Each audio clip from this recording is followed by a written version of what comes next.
On the night of October 27th, attentive Montrealers may have observed a mysterious structure being carried around the city. This enormous, unidentified object was the 2,000-ton tunnel-boring machine of Montreal's 5 upcoming metro stations. This machine will dig through roughly 7 kilometers of rock to connect the northeastern part of the island to the already existing Blue Line, a crucial first step in the construction of Montreal's Blue Line extension project. Montreal's East End is notoriously underserved by fixed transit. There have been talks of extending metro service to the area since the 1970s. Many more proposals and negotiations later, the provincial government in Quebec City finally greenlit and confirmed the project in 2013. Construction is being carried out by the consortium Mobilité Bleu Horizon and is set to be completed in 2031. This project will have considerable benefits for the Montreal community. Ridership estimates foresee that the project will move 69,000 people every day and reduce travel time to the downtown core. Almost all areas along the extended Blue Line will see an increase in accessibility of more than 25% over a 45-minute commute. However, the tunnel boring machine is not the only enormous thing to be associated with this project. Perhaps more impressive is its $7.6 billion price tag for only 5 stations. That is roughly $1.1 billion per kilometer.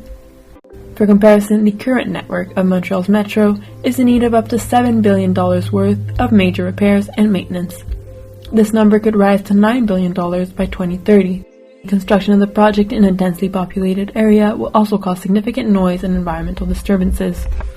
Proponents argue that this is a light price to pay to have such public transport infrastructure in an area where users live.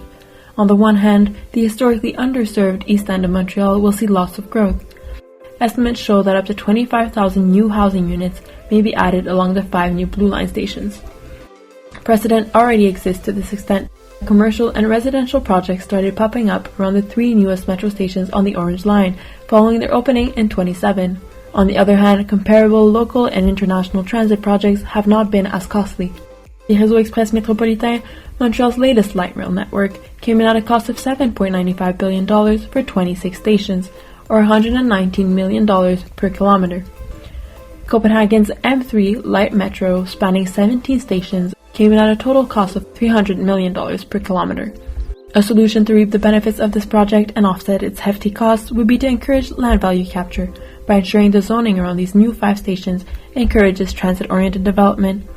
The increased density of residential and commercial activity around the stations would increase land values, increasing the return on investment of the project. Some boroughs, such as Anjou, are already moving in this direction.